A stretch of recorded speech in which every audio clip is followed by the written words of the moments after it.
Welcome back to my 100% playthrough of Dragon Age Origins. So, today I intend to start exploring Orzammar, and Orzammar is a massive place, so we're certainly not going to get that finished today. But before we do, there is something I want to check out in Denerim. So, let us see. I want to go to the Nordnoble Tavern. As you wish. I wonder if the bartender has something for us. What can I get you, stranger? Anyone need help? I want to check this quest board. Yeah, there's a couple of extra ones here I'd completely forgotten about. So, sign of safe passage. D requires a message be sent. I have my allies, despite my dislike of appeasement and hand-holding. In fact, several are prepared to come to Denerim and assist in finding some less than loyal tongue-waggers. They are currently hiding among the outskirts of the Brazilian forest, a position that is temporary at best. I need someone to enter the wood and fire a message arrow to signal safe passage. I would send one of my own people, but circumstances caused me to suffer a shortage of trustworthy associates. There will be good gold paid for the service. I recommend only the skilled take up the task. Untraceable. A little something from K. Seems some people just can't play fair. Make changes to benefit everyone, and all you get are glares from the old men. No more toys for me, it seems, unless an enterprising friend cares to make a strategic donation, something nondescript that can be moved by small vendors. Garnet, let's say 10 pieces. Can't trade money for money, but I'm generous with my gratitude. We almost certainly do not have 10 garnets, because I have almost certainly sold them, but anyway. Bring 10 pieces of garnets, and go to location marked. Okay.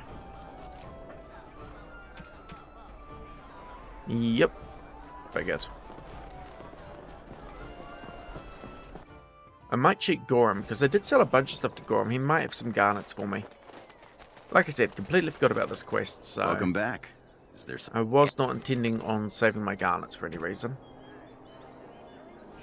Diamond, ruby, topaz, malachite, quartz... No. It's okay. Right, let's keep going.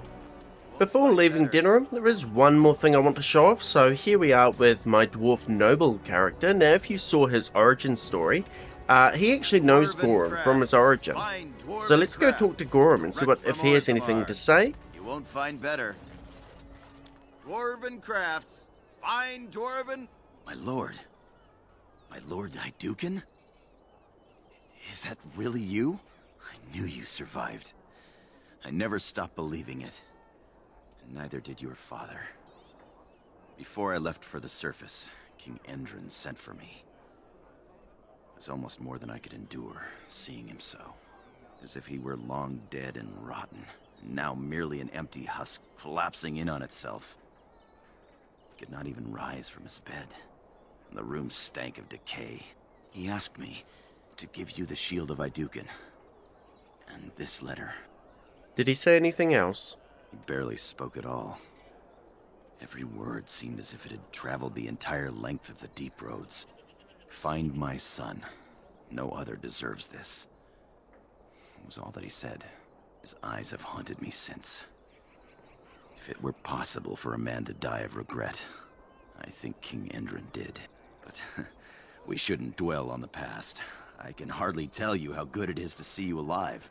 I can't believe I found you here, of all places. I am far happier in my exile than I ever expected to be. I'm glad you're happy. And you? There's nothing I would rather be than a Grey Warden. Then I thank the ancestors for granting you happiness, as they did for me. My wife is a good woman, the daughter of the best smith in Denerim. We're expecting our firstborn before the spring. Well, when can I meet the lucky girl? I would love to introduce you, but you must have more important business than hearing about me. Have a look at my father-in-law's crafts. All fine work, and I'll cut you a discount. And there we go. So, a nice wee reunion there with Gorham and Dwarf Noble Warden character. Also gives you a little bit of the backstory about what's been happening since we were exiled from Orzammar. Well, I mean, the Dwarf Noble wasn't exactly exiled. He was basically sentenced to death, in a way. But anyway, there we go. Just thought I'd show that interaction. It's quite a nice reunion with Gorham there. Okay, so Gorham there just gave us an item, so let's have a quick look at what he did give us. It was the Idukan family shield, a tier 6 Taj. I'll be honest, I don't usually use Tages. If my character uses a shield, I tend to prefer to use larger ones. But having said that, it's still a really good shield. Plus cunning and constitution, plus defense, damage versus darkspawn. Really useful item there. Only available to the Dwarf Noble. The other thing Gorham just gave us was actually a codex entry. Not going to read it out, but we will take a quick look. It's this one here, a letter from King Endrin. Now, other characters, other origin stories, do get this letter, but they get it later. You can find it in the Royal Palace in Orzammar, I believe. Having said that, I actually am going to read this, because it looks like it's completely different for a Dwarf Noble than what it says for other origins. So perhaps you will burn this letter unread. For that, I would not blame you, but I would not return to the stone without saying this to you. I have seen what Belan is, and when I saw it, I knew I had been a fool. For only a fool would cut out its own heart and burn it for the sake of appearances. I never believed in your guilt. I allowed you to be exiled because I feared an inquiry into Trian's murder would taint our house with scandal in the eyes of the Dishes and cost our family the throne. But I have saved nothing by the sacrifice. I sent my only child into an uncertain exile. Know that whatever you do now, you bear all the honour and pride of House Idukan. A note from the late King Endrin Idukan. Rather somber note there.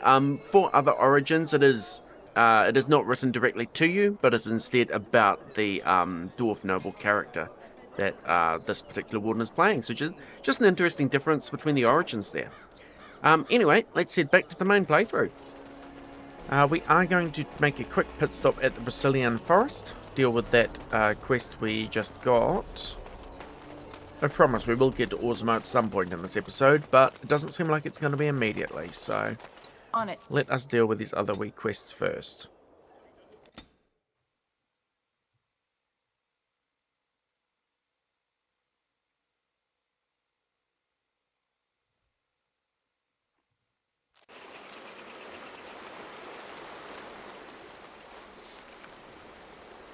Yep, that's where a quest marker is pointing. Can I get to her this way? I don't know if I can. Oh, yep, sure can.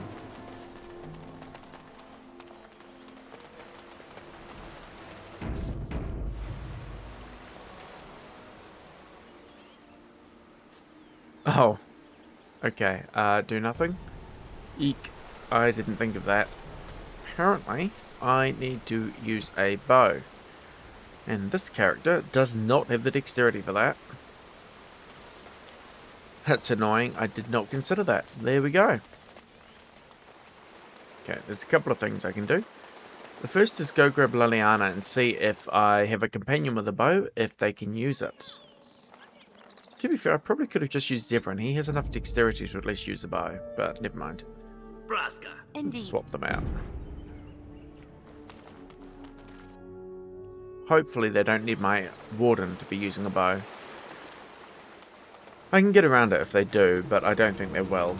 Having a companion with one's probably more than enough. While I've got her in my party though, she can level up. She's got 3 level ups. That is awesome. See, he's still missing the assassin specialization. That's okay. I've got duelist and ranger and bard at least. Go with that. Oh, she can get master stealing. We will take that. Thank you, Liliana. She's got 3 talents, so we will just get master archery, I think. Makes sense to me. Did I forget to do that? Oh, she got a second talent here. Okay, that's fine, I guess. Just do combat tactics, that's alright.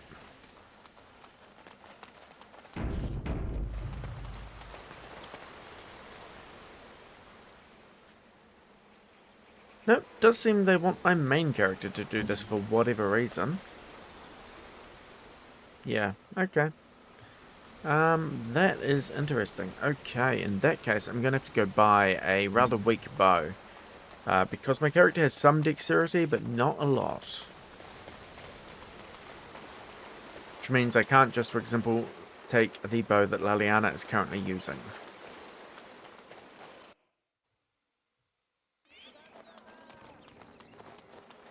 I'm going to take her out of my party if that's the case. Of all the... We'll take Yes. Zephyrin again. But I imagine Varathorn might sell bows. We'll see. Speaking of, what is my dexterity like? 20. Okay. That's not awful. We are working hard to make enough equipment. I am no...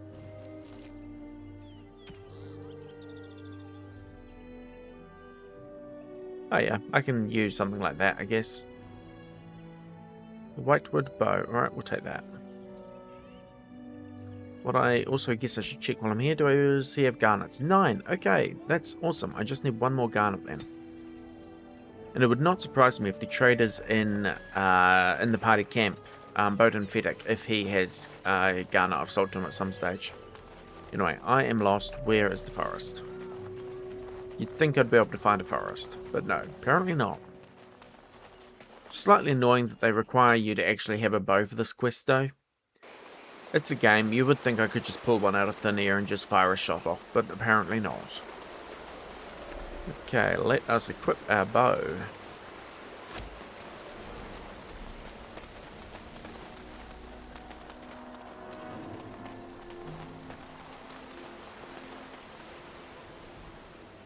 Fire an arrow. Right. You've made some important enemies with your little arrows. You're through. Okay, let's swap my weapon back, pretty please.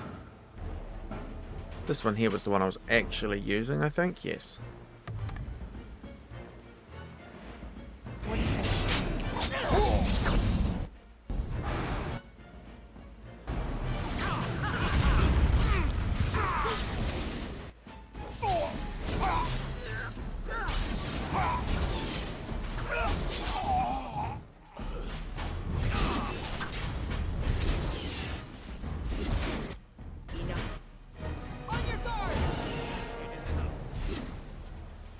Right, done. Let's get The started. mercenary has a folded missive. New codex entry, that's awesome.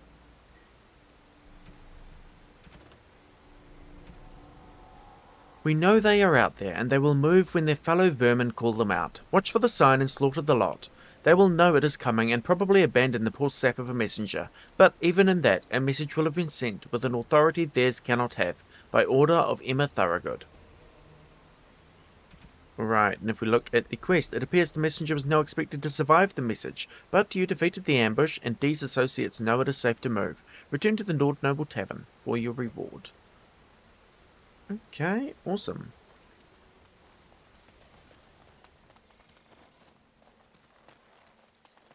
Alright, let's get out of this forest.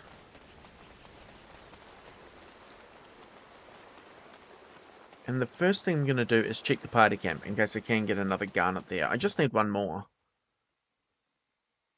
Kind of an annoying quest to pick up this late in the game, to be quite honest, but whatever. Oh, I don't need that bow you just sold me, by the We way, are mate. working hard to make enough equipment.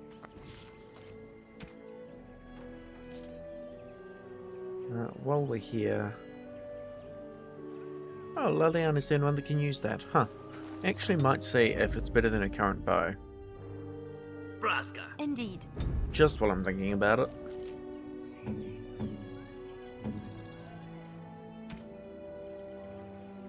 Yes, it is. So, we will give her that. And then I can sell Wolf Killer. Wolf Killer is a good bow, but I don't have any We other are archers working in my hard to party, make enough so equipment. I'd rather free up the inventory space if I can. I could actually get rid of these arrows because I'm not really using her anymore, but that's fine. Huh, weekends nearby Darkspawn. That's actually an interesting sword. Okay. Let us get back to my normal party though. Sorry, Liliana. Blood and We'll take damnation. Zephyrin. We're actually going to mix this party up when we go to Orzammar anyway, but for now this will do. That's fair.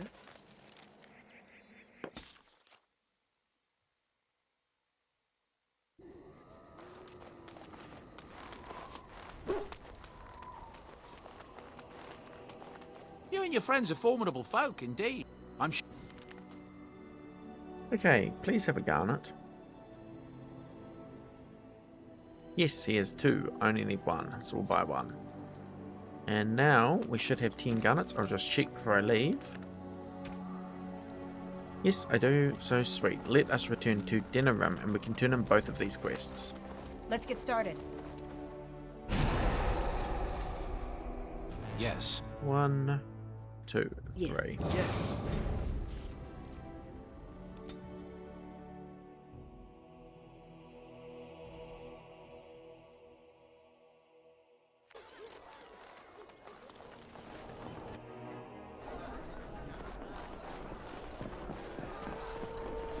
What can I get you, stranger? I've finished a favour. Nod and leave. Talk to him again. Level up for win there, which is nice. What can I get you, stranger? Anyone need help? Okay, 2 more. False witnesses and dead drops. So, false witness. D has need for assistance. There are those who seek to impugn upon my good reputation. Certain aspects of business may have been required with unpalatable acts, but these former associates were just as much a part of them as I was. Their supposed redemptions reek of opportunity, not conscience. These loose tongues need heads to match. I need someone who is free to travel and knows what to do when traitors are found. The reward will be appropriately handsome. K is looking for someone who can travel far afield. What with guards and suspicious old men watching my every move, how's a man supposed to keep up his weave of influence and get his associates their deserved rewards? If someone were to deliver the spoils of my previous deals, I would be certain to compensate them a fair amount of coin. It's a bit of travel, but one must keep updated with debts owed and earned. Who's with me? Right, let's have a look at these. Let's actually do win first. Okay, for her, do 1 point there, 2 there. Next. I don't think I actually need anything else from her for any spell combinations. There are a couple of spells I still need, but my own character is working towards Death Cloud, and for Morrigan I just need Fireball, and then I think I can do all the remaining ones. So now I can really start to just get whatever I want. So for her, I think I might possibly go towards Cleansing Aura. So let's actually grab Life Ward. Okay, there we go. Sorry, there is one combination I need to remember to do with one. But for now, let's look at our journal. So, False Witness. Keep an eye out for 3 false witnesses accusing D.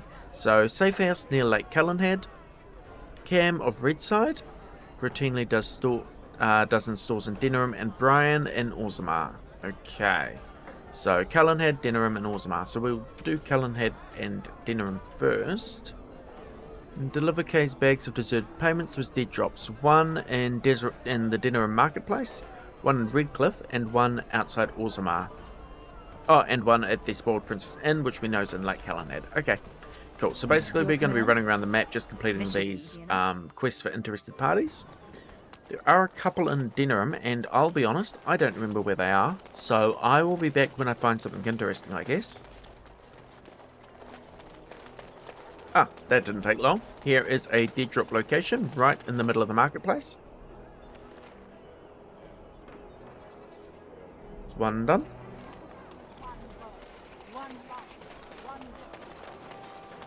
Okay, I ran around for a little bit, then checked this again, and I realised it says that Cam of Redside does in stores, so I didn't actually go into any buildings, so I'm guessing he's either in Wade's Emporium, or he could be in the Wonders of Thedas shop. That'd be my guesses, so we'll check here first.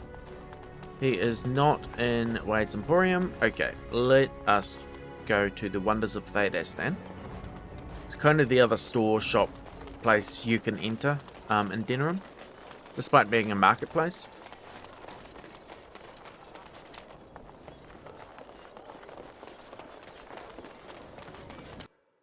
Let's get started.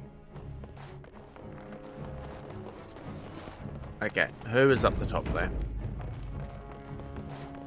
Yep, Cam of Redside. Perfect. Found him. I knew this was... Okay, I'm going to try something. With you, I am going to put someone to sleep. Just do one of the grunts. Sleep. There you go.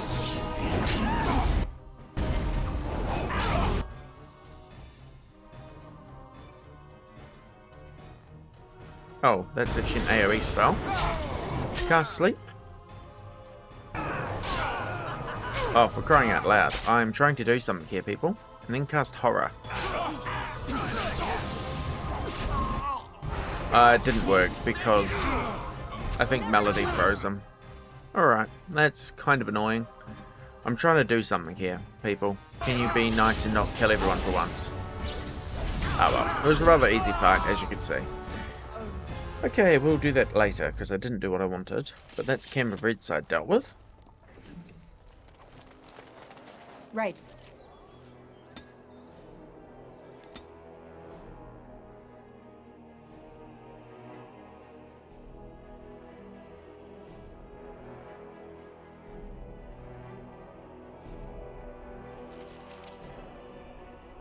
Alright, here we are in Lake Callanhead. So, Skinny Frank is another one I think we have to fight.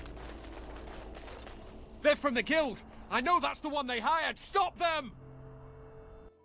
Okay, let's see if we can do our thing this time. Melody, please don't be annoying. Pretty sure you were the issue last time. Okay, so let's start with a sleep spell. Okay, and then we're going to cast Horror. Yeah, we got the Codex entry for Nightmare. That's all I wanted to do. Thank you.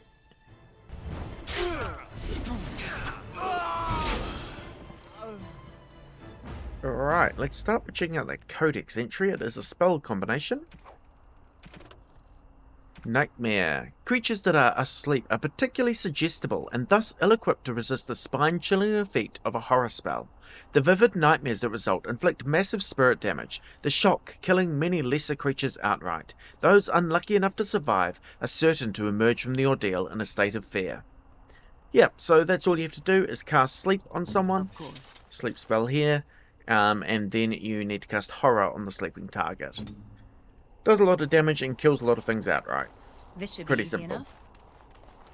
enough. The problem is that a lot of creatures will resist sleep, but still, you can try. And as you saw there, it is an AoE spell, so it is kind of useful to deal with a lot of enemies grouped together. Cast them on sleep, and then if there's a boss or something there, try Horror on that particular enemy if they fall asleep. Anyway, here's a dead drop location. Alright, I believe that's everything in Lake Callanhead, so let us move on to our next location, which I'm pretty sure is Redcliffe.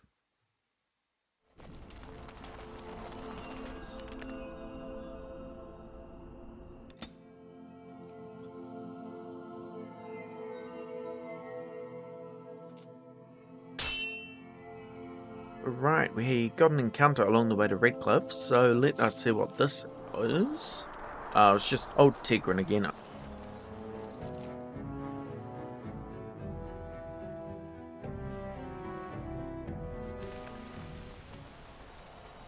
Righty, so here we are in Redcliffe. I believe the dead drop is over here somewhere. Yep, there it is.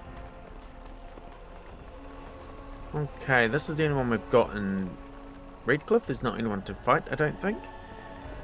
So with that, we have completed these quests as much as we can until we reach Orzammar. So I will see you there. On it. Alright, let's go to the Frostback Mountains. Technically not the first time we've been here. Looks like we got an encounter on the way. Not the first time we've been to the Frostback Mountains, but we never entered Orzammar or did much while we were there, so... What is this encounter? It's the merchant. Okay. Don't need him, so we'll just keep going.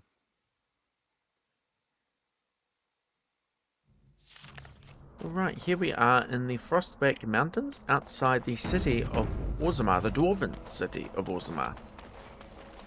Okay, heading in, there was a fight here originally. You can see the skeletons are still around the first time I came here, but let us keep going.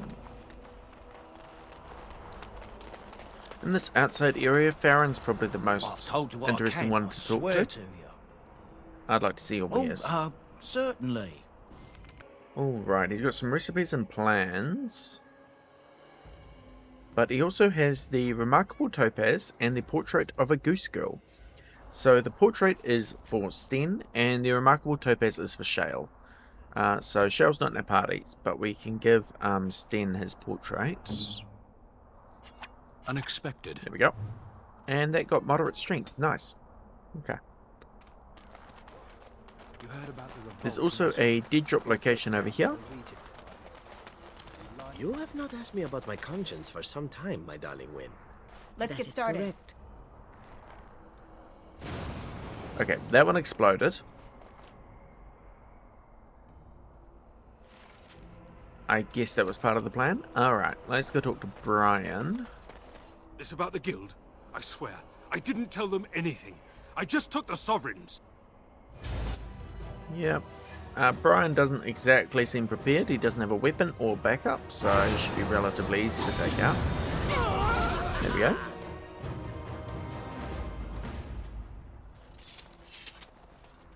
And stare at the apprentice. Have I already done What that can I do for you? quest? This ought to be interesting. Such diction.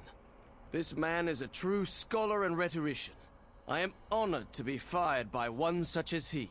Good day. Well, that's one way to look at it, I guess. Okay. Alright, with that, I think we've done everything we need to in the outskirts here. So let's try and head into Orzammar itself. We're probably going to see plenty soon. I demand an audience with you and South Hall of Ferelden. King Loghain will not...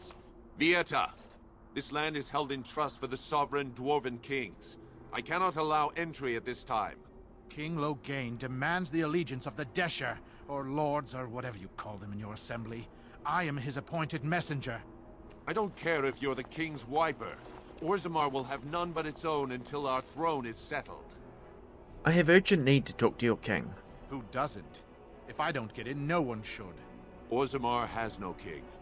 Endrin Idukan returned to the stone not 3 weeks ago, sick over the loss of his sons.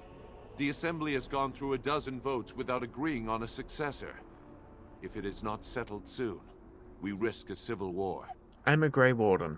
The Wardens killed King Cailan and nearly doomed Ferelden. They're sworn enemies of King Loghain.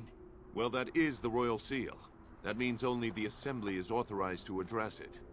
Grey Warden, you may pass. You're letting in a traitor? And a foreigner? In the name of King Loghain, I demand that you execute this stain on the honor of Ferelden. Yeah, so Loghain's men are here. You're either going to have to fight them or intimidate them. We'll see if we can intimidate. I still need to get the achievement for that, so let's see. You'll hear of this. King Loghain will see you quartered. Okay, well that worked. You are free to enter Orzammar, Grey Warden. Though I don't know what help you will find.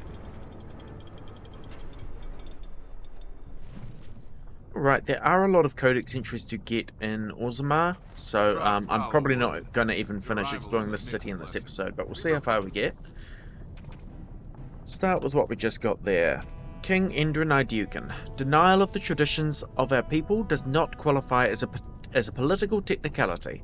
Endrin of House Idukan traces his ancestry back to the Paragon Idukan, the greatest warrior of Orzammar's history, who beat back the Darkspawn hordes in the First Blight. The second son of King Angsa Idukan, he became heir after his elder brother died in Approving. The most respected king in 4 generations, he restored contact with Kal Sharok, the only other remaining city of the once vast Dwarven Empire, which had been lost during the First Blight. There we go. That outsiders not witness our infighting. Okay, inspect any of the Paragons. Don't think it matters which one, and you will get a codex entry for the Paragons. As I studied among the dwarves, I became aware that their social system was as rigid as the stone that surrounded them. From the lowest servant to the king of Orzammar, each dwarf has a caste, a rigid social standing, which dictates what he may do and how he may do it. What fascinated me then was that the dwarves, stubborn and proud as they may be, have built in a way for even the lowliest dwarf to bypass the caste system and reach prominence. Any dwarf who has made an achievement of significance can be named Paragon, elevating that dwarf above all others. To become a Paragon is to be recognized as essentially a living ancestor. Your words are considered ineffable, and the dwarves liken you unto a god. Your family, those you choose to ascend with you, become the founders of a new line of nobility. Indeed, every existing noble house among the dwarves traces its line back to a founding Paragon. It is a rare thing, however. In my visit, I learned that only one Paragon has been elected in generations. The smith, Branka, exalted for her discovery of smokeless coal. I met the Paragon Branka only once during my stay, and I consider it an odd occasion indeed. Surrounded by those of her house, this ill-tempered woman was draped in the finest clothing and jewellery, and was obviously revered even above the highest nobles. perhaps above even the king, yet she seemed to enjoy none of it. The burden of being a living legend is great, it appears. Statues of the paragons are found throughout Orzammar, though nowhere so prominently than in the Hall of Heroes, through which one passes when entering from the surface. It is a breathtaking sight to behold, great works of stone all seeming to hold up the ceiling above.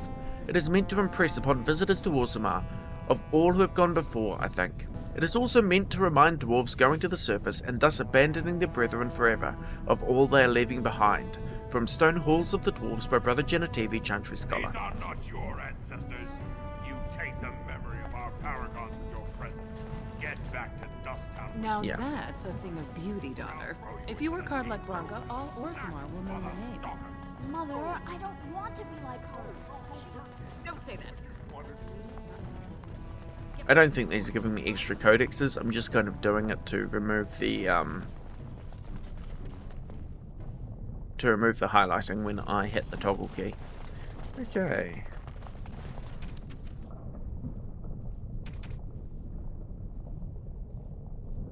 Yep. Don't think there's a whole lot else in the hall. Let's check the commission report though. We are not having this conversation. New codex, the key to the city. As you'll notice, this one is quest related. You need to find a bunch of these to unlock a certain quest. So this is the first. While your concerns have merit, the assembly has made itself clear. Space within the Tig is at a premium, but the intended function of the hall merits the additional resources committed. The statues of the paragons must be the core of the Hall of Heroes. There is no other placement that so benefits dwarven interests. It is the first glimpse that surface ambassadors have of Orzammar, an introduction not just to our living ancestors, but also to the stone from which we were born. They must see it shaped before they can understand the complexity of its raw form. The hall must also serve a second purpose, as a last sight for departing brethren. Those who choose to leave must do so with the heavy gaze of their ancestors at their backs. It is a reminder of duty and consequence. We will promote all manner of trade, but also reinforce that those who leave for too long will return as strangers to the stone, from a report of the Assembly Zoning Commission. Such a thing. What would I do with it? Feeling guilt about...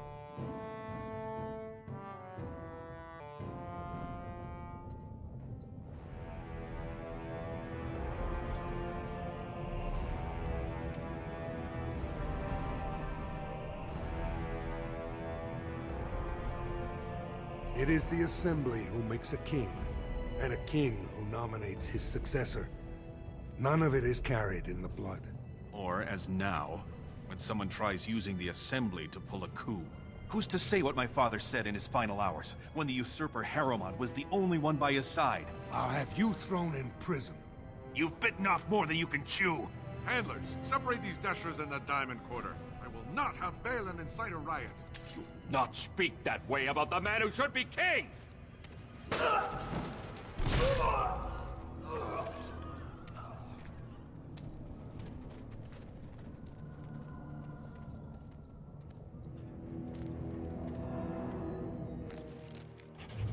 Yeah, so this is kind of what's happening in Orzammar at the moment. Let's see what the codex is. Okay, update characters. Lord Pyrrell Harrowmont. No one is born with rights to the throne. The sitting king may recommend a successor, but the assembly ultimately decides who will rule. House Harrowmont is one of the oldest noble houses, as old as Orzammar itself. Endrin's most trusted advisor, Harrowmont is well known for being an able administrator and the author of many compromises in the ever-wiring assembly. Balin Iduken. This is a time for action, not cultured debate. Third of King Endrin's children, Balin has always been considered the last and least of his family.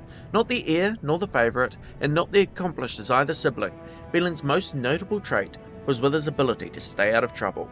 Yeah, so these are kind of the two people fighting over control of, fighting to be the next king, essentially. Balin Iduken and Lord Harrowmont. If you have done the Dwarf Noble origin story, then you would actually be one of Balin Iduken's siblings that's mentioned here in the Codex entry. Alright. So that was the captain of the guard. Vieta, surfacer. I'm bid to let you walk the commons, but keep your place. Warden or not, I want order. The Blight is coming and I need Orzammar's assistance. Surface problems. Well, we have no king to hear you. You can join the shouting at the assembly in the Diamond Quarter if you want. Bunch of Desher lords bickering over sand. Balin, Harrowmont. Is one so different? No paragons here. Sounds like Balin and Harrowmont are the ones to talk to. They've caged themselves for fear of each other. As you've seen, keeping order down among us working people is dodgy.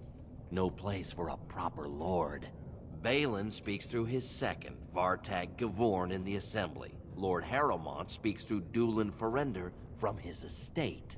You mentioned paragons? Surfacers appoint no paragons? Truly, you're lost in all that sky. They are the best of us, declared living ancestors. If you must be our warden, at least know us. Go to the Shaper of Memories in the Shaperate, the true bright spot in the Diamond Quarter. I should get going. Yes, you should. Yep, so here is a bit more about Dwarven culture. We'll learn quite a lot of it while we're here. The city of Orzammar. The dwarves are lauded for their craftsmanship, and the city of Orzammar is one of their finest works. Orzammar lies at the heart of the Frostback Mountains, deep underground. The city arcs outward from the royal palace, which is built around a natural lava vent, continually fountaining liquid rock, which both lights and heats the entire cavern. The topmost tier of Orzammar is home to the noble caste, with their palaces fanning out in both directions from the court of the king, as well as the Shaperate, which serves as a repository for all dwarven knowledge.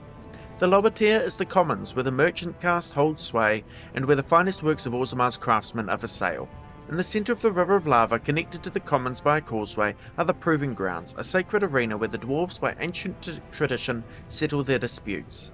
On one side of the fiery river are the ruins of old dwarven palaces fallen into disrepair, which the locals call Dust Town, now home to the city's casteless. On the other side of the river are the Deep Roads, which once joined the sprawling dwarven empire together, but now, after centuries of darkspawn incursions, are largely sealed off. Nearly all knowledge of this network of underground passages has been lost, even to the builders. From In Pursuit of Knowledge, The Travels of a Chantry Scholar by Brother Genetivi. Alright, so here we are in the commons. See if the signpost says anything? Not really. Okay. We're going to start by heading in this direction. Okay, Jannar. Welcome to Jannar Family Armorers. I must say, you look like our type of people. Looking for a new set of mail? At Jannar's, we have everything from leather to platinum. See what you've got. Of course. Keep in mind, we also take items on trade. Okay, yep, he sells good equipment. As you can see, Dragonbone. Don't exactly need anything right now, though. But still, he's here if you need him. What you do want to do is check out the wall carving. Life in Orzammar. The dwarves of Orzammar are quite unlike those found in most human cities. Although Orzammar derives its vast wealth from trade with human kingdoms, all dwarves who come to the surface to trade are stripped of their position in society. Dwarven merchants are so ubiquitous in human cities that many people labour under the impression that all dwarves are merchants, or that their whole race worships coin and trade, but these surface dwarves are atypical creatures, the ones willing to give up all ties to their kin and sacrifice their rank in order to conduct business. Below ground, the dwarves are a people obsessed with honour, their own and that of their family. Most nobles incorporate chainmail into even formal gowns because slights and insults often turn deadly. They are a people who revere excellence and strive to achieve it in all things. Even members of the servant caste have been elevated to paragons, usually posthumously in recognition of remarkable service. From In Pursuit of Knowledge, The Travels of a Chantry Scholar by Brother Genetivi. Okay, let's keep going.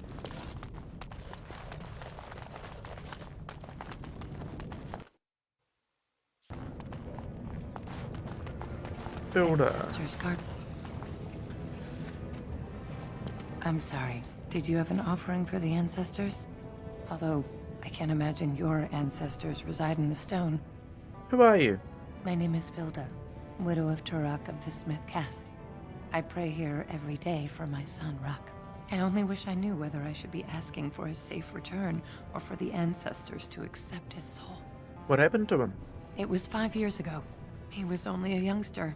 He joined a Deep Roads excursion, the only smith to go with the warriors to repair their arms. He was so proud, but he got separated somehow. When they came home, he wasn't with them. Do you want me to look for him? How? There is no way except to brave the Deep Roads yourself. I'm a Grey Warden. That's what we do. Warden? So you could do it? Only wardens face the deep roads without a company packing them. Oh, thank you. The ancestors finally heed my prayers. Take heart, good Widow Filda. We'll do our best. Don't get your hopes up. We could search the deep roads for decades with no sight of the boy. Please, find me as soon as you return. I mean, in theory, everyone has a point, but this is a game, so I imagine we'll come across Ruck eventually. Right. Legna. Topsiders? Good. Get some outside gold in here. Calm people down. Make them think we should open the gates for good. The more cracks in the old way, the better. That's what Balin stands for. Let's see what you have. I'll take your gold. You're good for that. Okay. He does have a Tome of Mortal Vessel. That's just +1 to attribute points. I don't find that particularly useful, if I'm honest. You can buy it, but, you know. He does have the Remarkable Sapphire, Golden Symbol of Andraste, Ali King's Flagon. These are all companion gifts.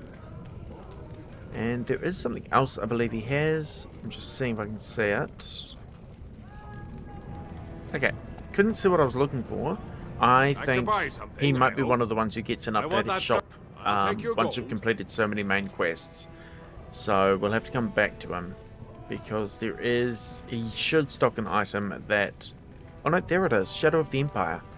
Yep, this light armor drake skin, it's actually quite good armor, but you do want that for a codex entry. Could not see that before. Anyway, the Crows of Antiva may be the most famous and most expensive of Thetis' assassins, but they are not the most active. That dubious honour belongs to the Shadows of the Emperor, the personal cadre of killers employed by the Throne of Orlais. Almost exclusively, the Shadows work against other noble families in Valroyo. No one knows who they are, not even the sitting Emperor, and some in the court dismiss them as only a myth. The assassins have slipped into aristocratic life, working as palace servants, ladies-in-waiting, and, on one notorious occasion, the Chamberlain himself. This armour was made for use by the Shadows whenever the grand game should wander out of hand. Cool. Like I said, it's actually quite a good piece of armour. I might even see if Zevran wants it. What's he currently got? Yeah, his armour's actually not great, so... wherever it is, it doesn't look like he can use it. Upgrade his gloves though, because why not? Shadow of the Empire needs 20 strength. Okay, never mind. It's fine, it's fine. Maker's blessing on you, sister. I didn't think dwarves believed in the Maker. I'm Brother Burkle of the Red Cliff Chantry, returned to my ancestors' land to spread the chant of light. I'm petitioning to open a chantry in Orzammar. Whose permission do you need? The Shaper it controls changes in Orzammar's structure and society. I need the Shaper of Memory's permission to open a prayer meeting. Do you want me to talk to him? Oh, I'd hoped you'd say that. I can see the Maker's hand on your shoulder, guiding you always. Please let me know as soon as you've heard anything. Okay, there we go. As you wish. The casts. Sten disapproved of that, by the way, but the casts. Visitors to Orzammar should keep in mind that the hierarchies of dwarven society are much more complex than our own. It is easy to gravely insult a man simply by mistaking his position. Since this can lead to unnecessary loss of life and limbs, I will attempt to mitigate the danger for my fellow travellers. The society of Orzammar is divided into nobles, warriors, smiths, artisans, miners, merchants and servants. Now, you are undoubtedly saying to yourself, we have all those divisions among our own people. This is a dangerous misconception. Certainly, we do have nobility, artisans, merchants, and these positions are largely inherited from our parents. However, the younger children of noblemen often choose to be artisans or soldiers. The sons of merchants may join the army or become servants, or apprentice themselves to a craftsman. This is all freely chosen, limited perhaps by the circumstances of birth, but still chosen. What is a matter of choice for most human folk is dictated entirely by birth for dwarves. No one may become a smith who was not born to smith caste parents. A servant who marries a nobleman will never be a noble himself, and although his daughters would never be nobles, his sons would be servants, for daughters inherit the caste of their mother, or sons inherit the caste of their father. From In Pursuit of Knowledge, The Travels of a Chantry Scholar by Brother Genetivi. Yep, so that's kind of the basics of the caste system of the Dwarves of Orzammar. Or, well, dwarven culture in general, I guess. Just Orzammar seems to be the main city for them. Some sort of mass suicide? Okay, there is someone I'm looking for here. Nervous adventurer. Here we go. Get away. You'll change like the rest. Monsters hidden in all my friends. What are you talking about? They follow you. Once you are in the story, they possess your friends and follow. See? I found copies. All from the same pen and older than the ones in song. Dormant my ass. Take them. I want out. I won't disappear chasing a lie. Okay. Unbound. So we have actually collected 3 different codex entries for Unbound. That was the 3rd one, which is why we got the quest for Unbound. Here it is here. So we got the journal excerpt and the unsigned letter earlier, and we just got this from that nervous adventurer.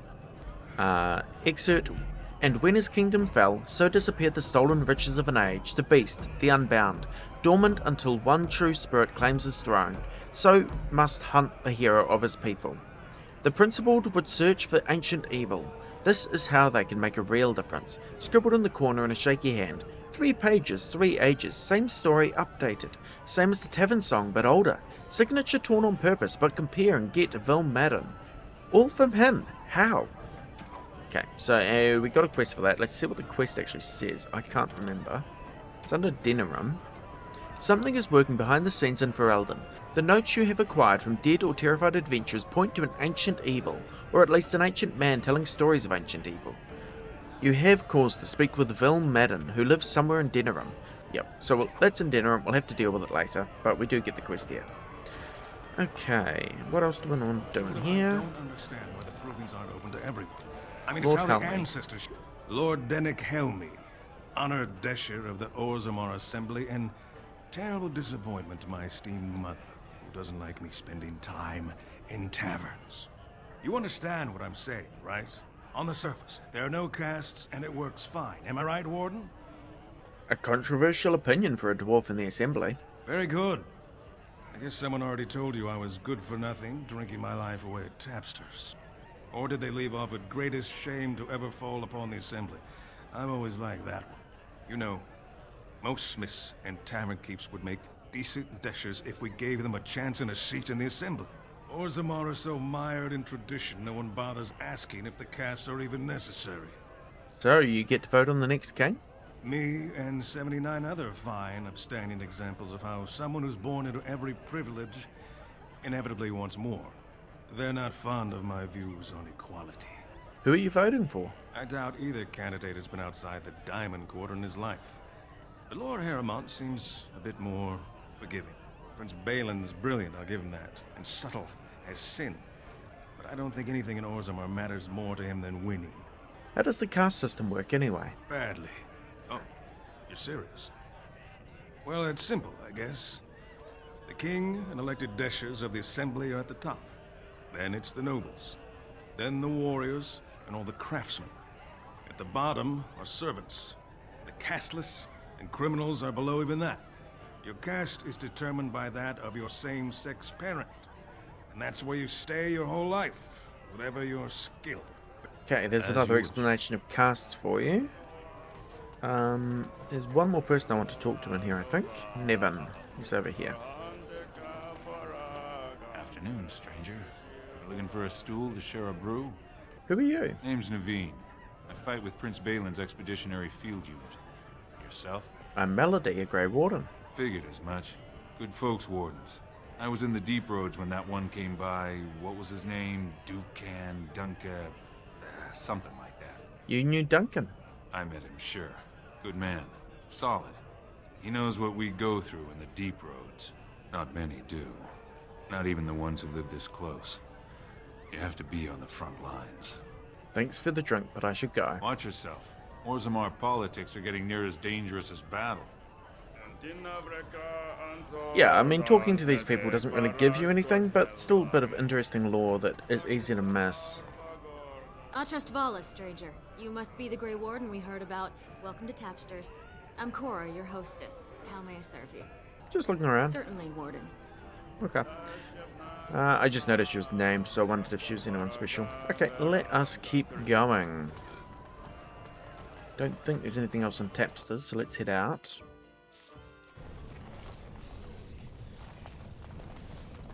Alright, that leads to Dusttown. We'll go to Dusttown later. For now, let's explore the other half of the Commons.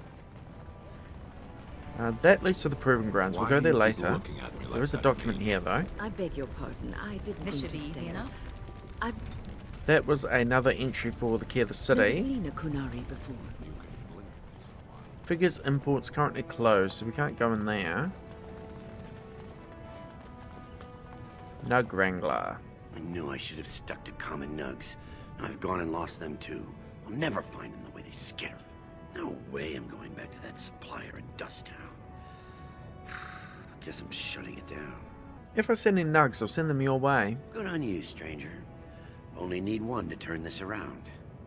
Okay, get a quest for that. I actually forgot about something. I'm going to change my party members real quick. Sorry, Zephyrin. I want Liliana for a bit. And I am actually going to keep Shale with me for a bit as well. Wind can stay. Okay, let's upgrade Shale since we can. You know what, just stick 3. There we go, like that.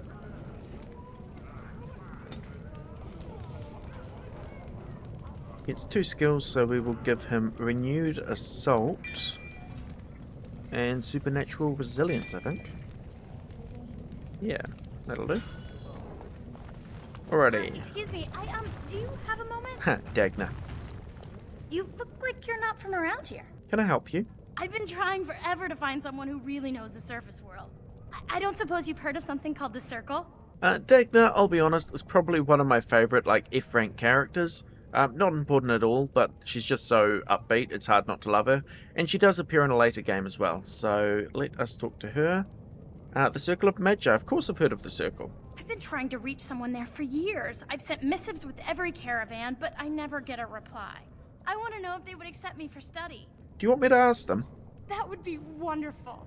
My name is Dagna, daughter of Janar of the Smithcast. Tell them I've already begun reading the Teventer Imperium's Verticum Kadab, and it's just fascinating.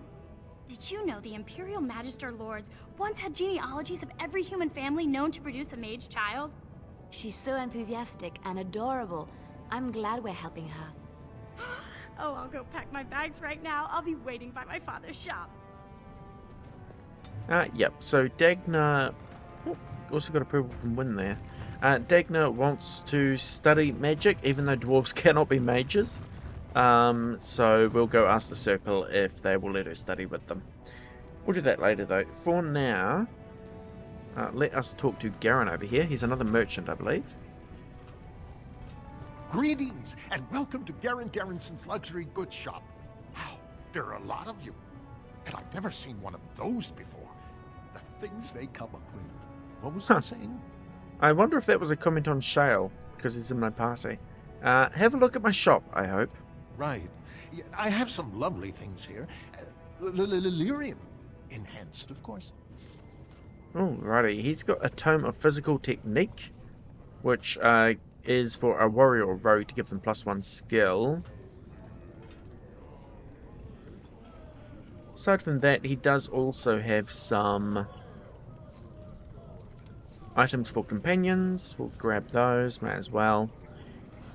He's actually got some really good crystals for Shale, which might be better than what I currently have Shale equipped with, if I'm honest.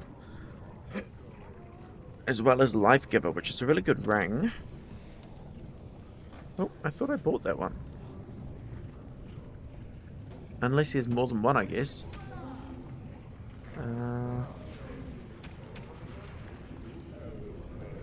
Oh, no, it's 87 gold. Right. Why is it so much?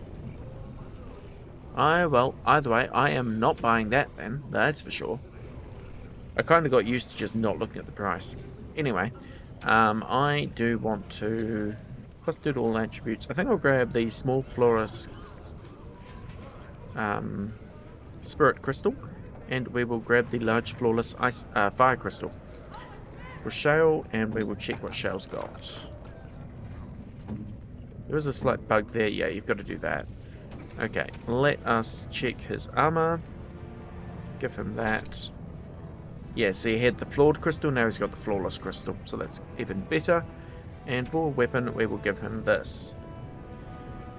Which again is just an upgrade to what he's already got. I thought it would be. That is the entrance to the Diamond Quarter.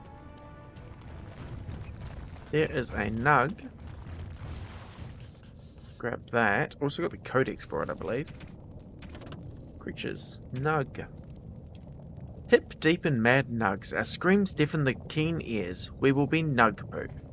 From Songs That Only Nugs Can Hear by Paragon Ebrian, 584 Exalted. The nug is an omnivore, common to the deep roads, a hairless creature that is almost blind, as well as completely docile. It spends most of its time wading in shallow pools, as well as mud pits, feeding on small insects, worms, and, in a pinch, limestone and simple metals. Indeed, the digestive system of the nug is legendary, able to make a meal out of almost anything a nug finds on the cavern floors. Nugs reproduce rapidly, spreading into any niche within the deep roads they can find, and serve to support a variety of predators such as giant spiders and deep stalkers. So too do dwarves make meals out of them. Nugs are, in the poorer slum portions of Orzammar, one of the most common sources of meat available. Some dwarves even domesticate the creatures, claiming to find the creatures' high-pitched squeals pleasing. Cool. Alrighty. Guessing the mines commander is going to stop me from going any What's further. this? An elf? I'm sorry, but I cannot allow you past the front lines without Adesh's permission. And I've heard nothing of any new patrols scheduled to leave today. Will you let me pass? Into the deep roads? Not without a full unit of soldiers to back you, my friend. Or Adesh's permission to risk yourself. Orzammar can't afford to lose its citizens or honored guests on casual visits to the deeps. I should go. Aye, for your sake, I hope you've no reason to come here again. Yep, so that's the entrance to the deep roads. Can't get there right now. Just can't get enough of our clammy mine air. I should go. Aye. I was wondering because I see that there's a rune plate behind him, but I can't. Just can't get enough of Go our away. clammy mine air. But I can't reach it right now, so we'll go back for that later. There's a runestone here though. The Shaper's Life. Orzammar has carved a legacy from the stone, but history is more than the comings and goings that fill the streets. These caverns are old cuts, and well travelled. The true will of the stone is revealed far from the halls of politics and commerce. The Shaper must step away from the familiar and seek out revelations from the frontier, or buried secrets from paths abandoned. The Shaper must first walk away if he is to return. First steps from the Shaper's life. Alrighty, let's go to the Diamond Quarter. Actually, return to the Nug Wrangler. Go on, I'm out of the nug game. Got nothing to sell. I've got a nug for you. Saraka, I'm back in the game, such as it is. I don't have much besides gratitude, but find a bunch more of these and I'll toss you whatever I found. Yeah, so you can find nugs all around Orzammar and I believe in the deep roads too. Bring them back to him and he'll give you some money for each one you return. There's no quest associated with it though, so no stress if you miss some. You can kind of hear this squeaking when there's one nearby, so that does kind of clue you in. I can hear another one that's around here somewhere. Oh, there it is. Hello. Okay, let's head into Dust Town. I think I just stepped in something. Yeah, so Dust Town here is basically the slums of Orzammar. It's where the beggars and the castless dwarves live.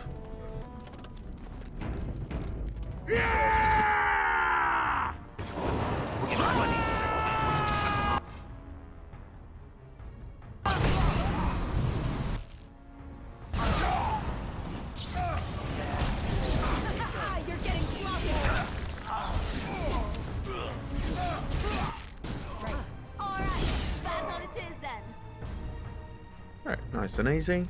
Check the rubble for the castless.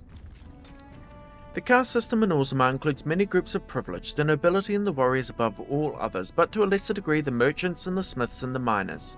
Tradition establishes a clear hierarchy, but as in any culture with an upper class, there is also a clear underclass. These unfortunates, the so-called casteless, are believed to be the descendants of criminals and other undesirables. They have been looked down upon since Orzammar's foundation. They have taken up residence in a place called Dusttown, a crumbling ruin on the fringe of Orzammar's common areas. Orzammar society considers these casteless lower than even the servant class.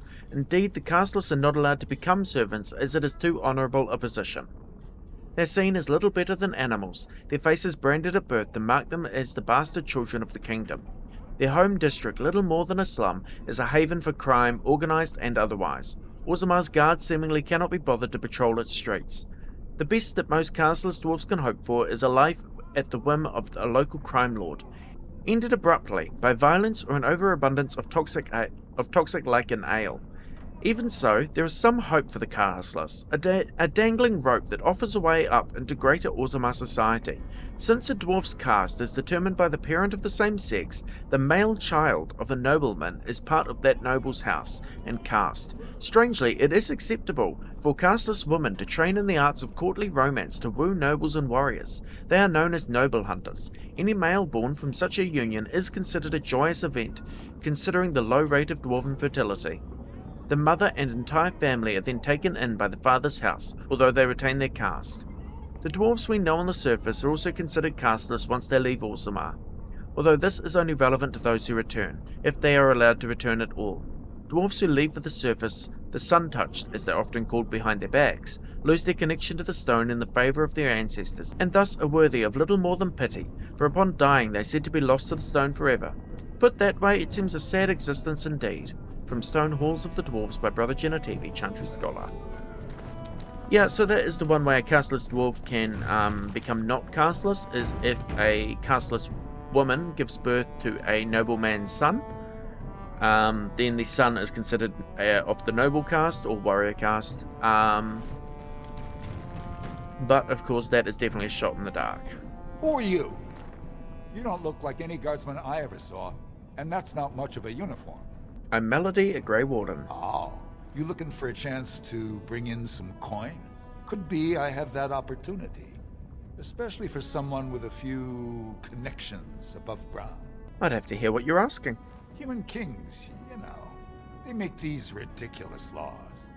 Like about who gets to buy and sell lyrium, the sacred gift the stone provides us to show her love.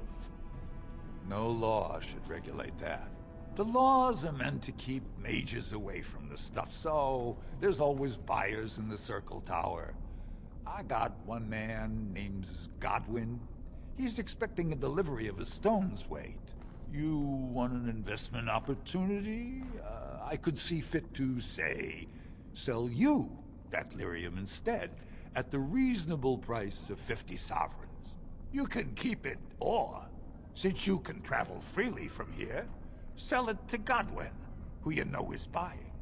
And if you bring back his return order, I could pay you, say, 20 sovereigns as a finder's fee. So if you're good at persuasion, this is actually one of the most lucrative quests in the game in terms of making money. But you do need to persuade to really make it worth it. The finder's fee is nice for sure, but I don't believe he actually gives you 20 sovereigns for that at the end unless you persuade him as well though. But here, let's persuade him. 50's a bit much when you've got no options. 40. You haggle like a merchant born. Deal. Here's the lyrium then. You probably don't want to take it out of the box. I'll be waiting for the next order somewhere out of sight. Say, just around the corner. Okay, so precious metals. Don't take that quest, by the way, if you sided with the Templars in the Circle Tower, because you can't complete it, basically. Right. Alamar's Emporium. Slightly surprised to find a shop down here in Dusttown, but I guess... What are you looking for? We'll see what it sells. You got nothing to buy for the likes of you. Or maybe you wanted to sell. Let's see your wares. Of course. Okay, so he sells some plans, some traps, some basic equipment. I mean, it's not bad quality.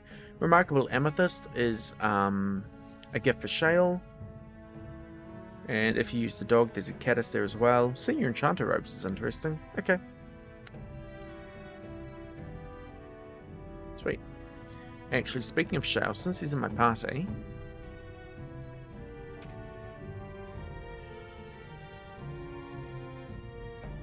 We will give him these. Very nice indeed. Very nice indeed. Sweet. Inspired moderate strength. That's awesome.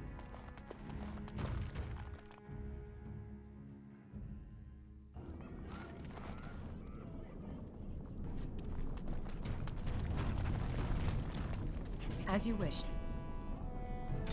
That's another key to the city codex entry. I think there's 2 more of those to find. Idle dwarf. I will come back to him later. I can't do anything with him right now, I don't think. Spare a bit for the... have you a coin to spare, milady? It's for my son. He's sick. He hasn't any clean clothes to wear or anything to eat today. Neither have I. Here's 5 silver. Thank you. That a stranger would care so much when my own family barred me from their halls unless I'm willing to. But no, I can't bear to even think of it.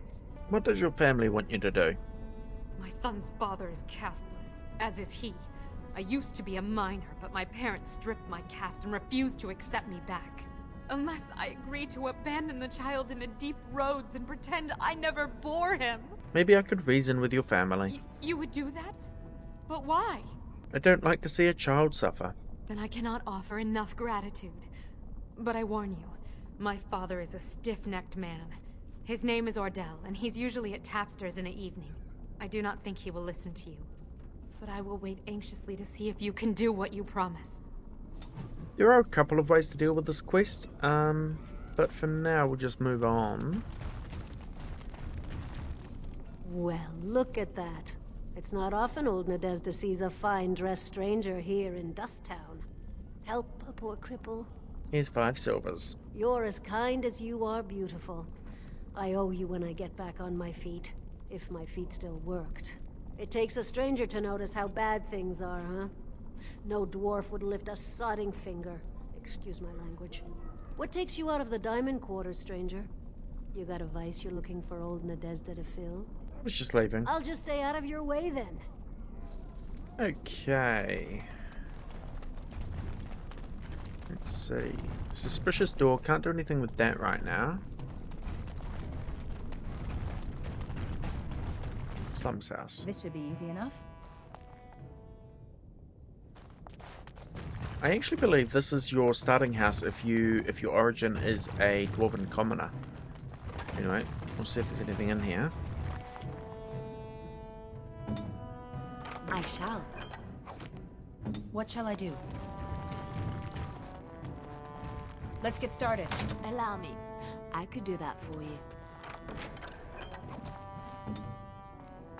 Not a lot, just a couple of locked chests with some minor loot. Okay. Let's keep going.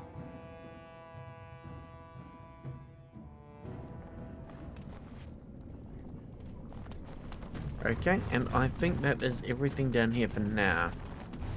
We will be back later, but until then...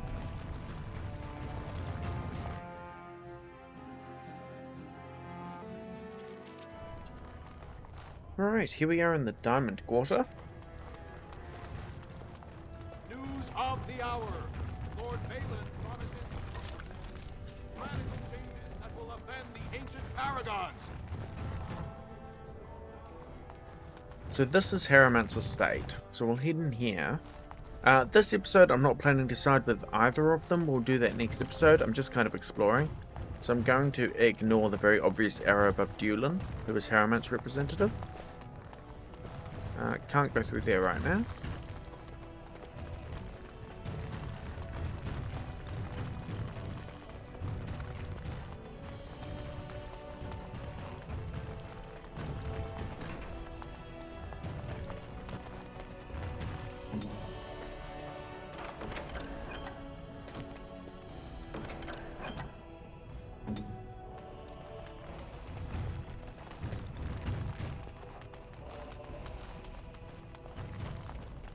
You must be under great strain with the blight upon the land.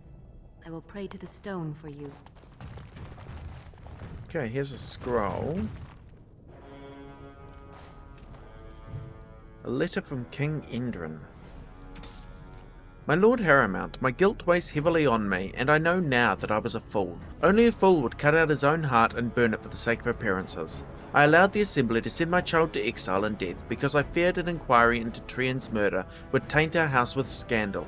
You have been my rock and my shield these long months, and for that I thank you. But I must ask for one thing more. I wish to discover if my child survived. Even the smallest trace will set my mind at ease.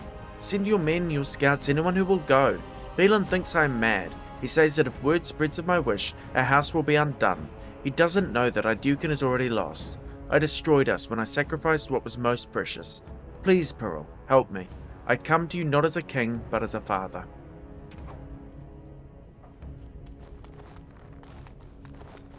Okay, and this one here.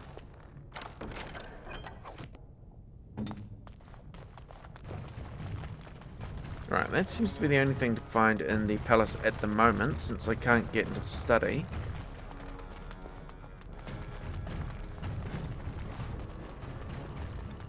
So let's head back out to the Diamond Quarter.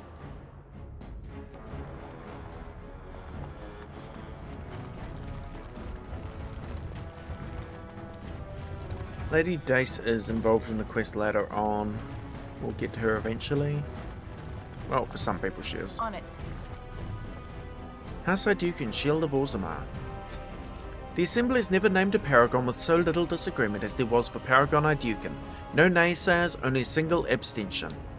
His worthiness was unquestionable, his favour with the ancestors clear.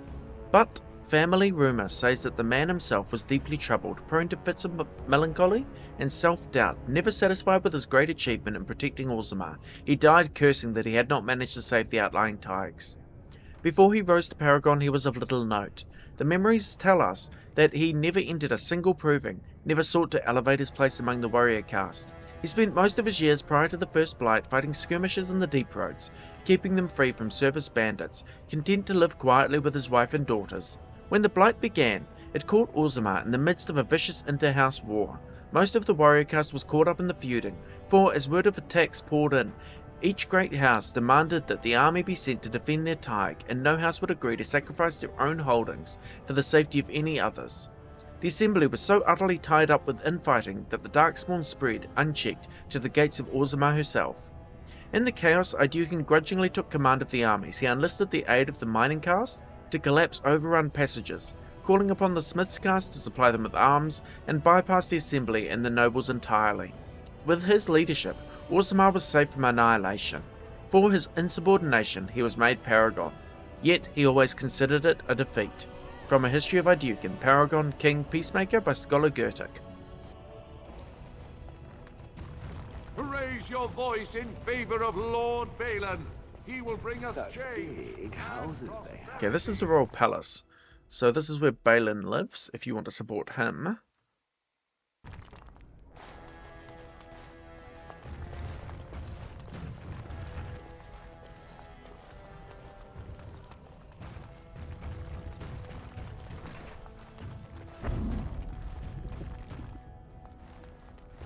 Okay, it looks like some thieves were actually trying to break in. Let us deal with those.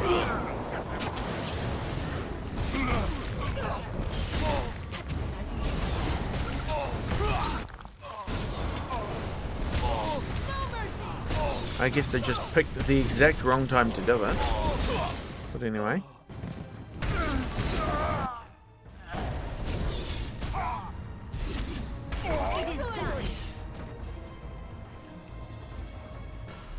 On it.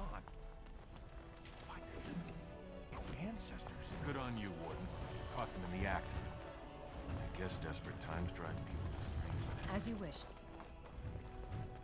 Nothing in this random room. Okay.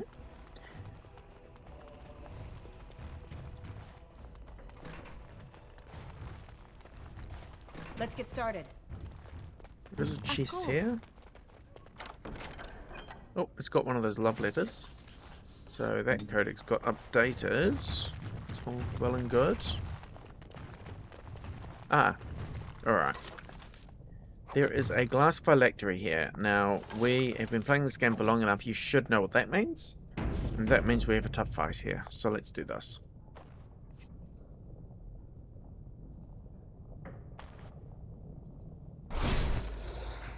Revenant. However, I have grown strong enough that these things are not too much of a threat anymore. I remember when they were a major problem for fighting.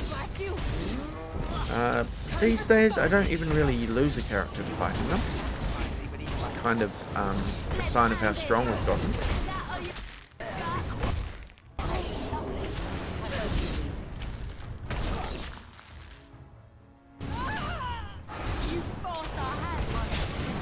Not to say they're weak, of course. They still do damage, but it's not nearly as bad as it was. What's not helping here is actually that I've got Liliana instead of Zevran. So, which means I've got 3 backliners, and only Shale is kind of as the front line.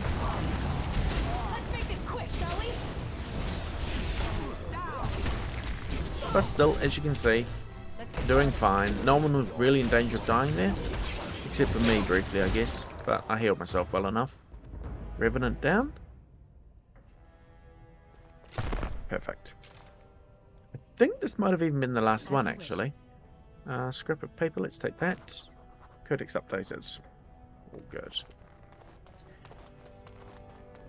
Maybe there's another one I'm missing. Anyway, we'll find out later. Let's keep going.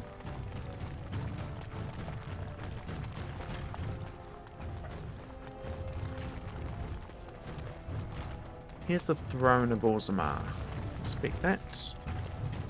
Caged in stone. The inscription is old and worn, overlooked by most as a carving detail. The beast is foreign, but the need is familiar. Home and hearth suffer beneath strength and strangeness. These new kin of this Ferelden are better as friends than strangers, so we resist on their behalf and work with their users to blind the stone. They no longer fear the skies, and we further our trade above.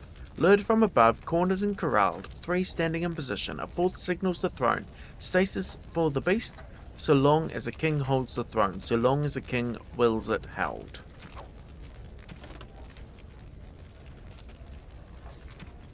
Yep, updates here. What do we got? First, second, oh, I'm actually missing the 3rd corpse walker. Okay, I've got 1 more of those to find then.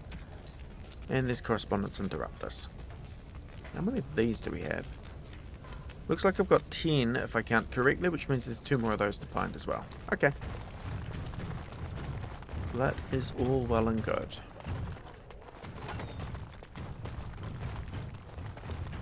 Guessing I'm not getting into here. No. That is locked to us for now, so that's fine. Let's head out.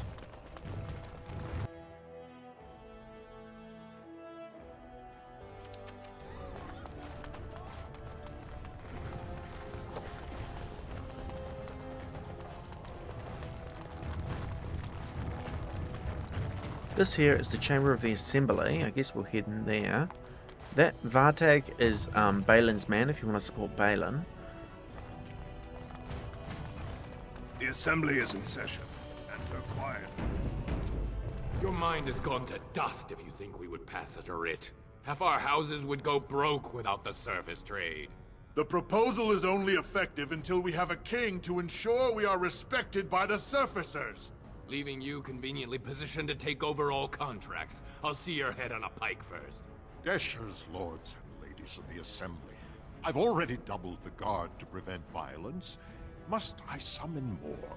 Steward Bandalore, Balin's sympathizers are tying our hands with trivialities. They may as well open us to the sky. I suggest we put the matter to a vote. And I suggest you have a taste of my family's mace. Enough! The Assembly is in recess until the members can regain control of their emotions.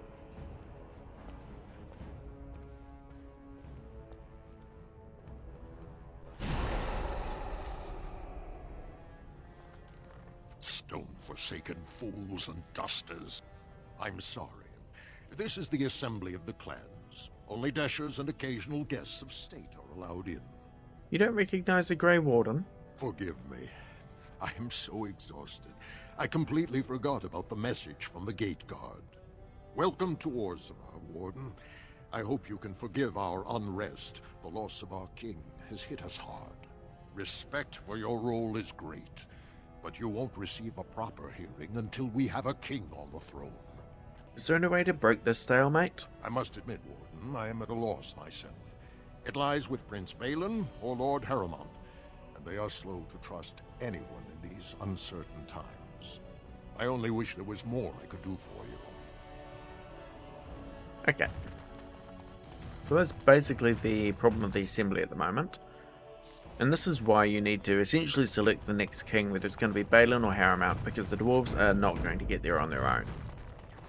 But let's keep exploring the Diamond Quarter. There is one more place to explore, as well as a nug to grab. So let's do that. Grab that.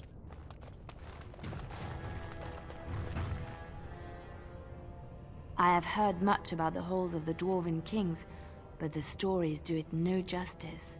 It is so strange, harsh, yet beautiful. Yes, it is very grand. And have you seen those tiny pig-like burrowing animals? They are adorable. I wish I could have one as a pet. But they must be hard to catch and... Oh, just ignore me. I'm so silly sometimes. Let's just go. Yeah, that was actually why I wanted Liliana in the party, was for that conversation. I didn't realize you had to click on her for it to happen. I thought it just kind of happened randomly as you walked around the city.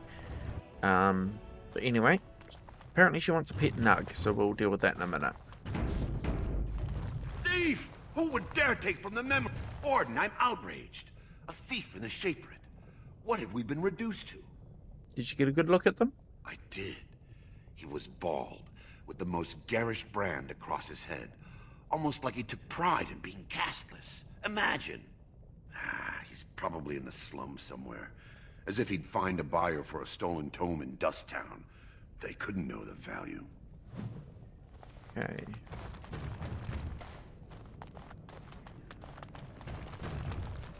Orza. Oh, pardon me. Were you looking for a particular volume? Not that I could really help. I don't know the libraries very well. I'm just doing some research. Sounds important. Looking to hire help? Not exactly, but... I'm looking for any birth records from the old Orton Tig. It fell in the last blight, and my mother's family claims to be related. If I'm an Orton, it means I'm noble. I'd have my own house, a seat in the Assembly. Unfortunately, any records would be buried in the Tig's ruins, somewhere in the Deep Roads. I'm a Grey Warden. I'm not afraid of the Deep Roads. A Grey Warden? Mother always said that if anyone could find the Tig, it was the Wardens. I hear Prince Balin and Lord Harrowmont have both been sending out small teams these days. Yes, if you can find the Tig in any records, that could do it. That could prove I'm a noble. If you could. Maybe now that you're looking. It's almost too much to hope. Okay, lost to the memories. Now we need to talk to the Shaper. When I last walked this hall, Endrin was king and Orzammar was at peace. The memories often speak of the swiftness with which change overtakes us. But it is different to see it firsthand. I apologize, Warden. I should not burden a stranger with such thoughts. I am Zebor, the Shaper of Memories. Shaper of Memories? The Shaperate guards Orzammar's knowledge. We have preserved in Lyrium all of the records of Dwarven history. The memories record all. They are how we know to which family a child owes life, how we trace lost Tigs. They ensure we forget nothing of our past, good or bad. Yeah, so let's talk to him about the Chantry. That is an odd request, especially for one so new to our city. I come on behalf of Brother Burkle. I thought so. This is not the first time he's made this plea. My answer to Brother Burkle hasn't changed. So I ask you the same. On what basis would you have me insult the ancestors and overturn 2,000 years of tradition? So you can either persuade him, or you can actually use your cunning stat to convince him. So let's use cunning, since it's given me the option. What sort of charities do you mean? The Chantry cares for widows and orphans. Traditionally, that is their extended family's responsibility, but sometimes people fall through the cracks. Very well, he may hold a prayer meeting as he requested, if not build a new temple to his god. At least the words would come from one of our own. Now, is there anything more? Tell me of Orzammar's history. We were a great empire once, outnumbering even humans and elves. We traded with your Tevinter Imperium, and our land stretched as far in the deep roads as theirs did above. Kal Sharok was capital then, but we lost too many battles. We lost our golems, and we lost our territory. Now the Empire is simply ruined tunnels filled with darkspawn. How did you lose your golems? The Paragon Caridin, a smith of unsurpassed genius, invented the golems. For years they were our weapon against the darkspawn. One golem is worth a dozen dwarves in battle. But Caridin's Tig is far into the deep roads. When it fell, we lost his secret to creating golems. There are books about it along these walls if you would read more. Never mind, I should go. Your presence here has been recorded in the memories. I wish I knew what significance it has. Yeah, he is interesting to talk to if you want to learn more about Dwarven history. I'm just going to move on though. And I believe there are a few codexes you can get around here. Not talking to the scribe. There's a book. Right. Deep Roads. So we've heard about these quite a lot. There isn't a dwarf alive who remembers the deep roads as they once were. They were the network of tunnels that joined the Tigs together. To be honest, it isn't even right to give them such a simple term as tunnels. They are works of art, with centuries of planning demonstrated in the geometry of their walls, with the statues of the paragons that watch over travellers, with the flow of lava that keeps the deep roads lit and warm. The cloud gazers up on the surface talk of the imperial highway built by the magisters of old, a raised walkway that crossed thousands of miles, something that could only have been built by magic. Perhaps it is comparable to the deep roads, although we dwarves didn't need magic. I suppose it doesn't matter anymore. The Darkspawn rule the deep roads now. When Orzammar sealed off the entrances to the deep roads, abandoning everything that lay out there, we handed over the kingdom that was to those black bastards forever. To think that there are genlocks crawling over Orzammar now, tearing down our statues and defiling our greatest works. Corruption covers everything we built out there. Every dwarf who goes out and comes back says it gets worse with each passing year. The foulness spread a little further. And the cloud gazers think the Darkspawn are gone just because they aren't spilling out onto the surface. Huh. One day, when Orzammar is gone for good, they'll find out differently.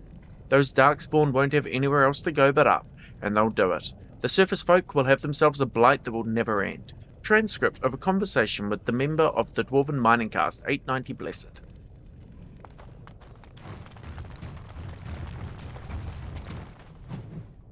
In praise of the humble Nug. I once served a human some Nug, and he proclaimed that it was like eating an unholy union of pork and hare. The idea disturbed him so much that he declined to finish the serving, and made himself content with some stale bread. Of course, this only goes to show that surfaces, humans or otherwise, have tragically unrefined palates. The Nug is surely the most delicious animal I have ever tasted. Only a dead man would not salivate at the thought of a tender morsel of roast Nug melting in his mouth. The Paragon Baron, although his house has fallen, shall always be remembered for discovering the wonders of Nug flesh.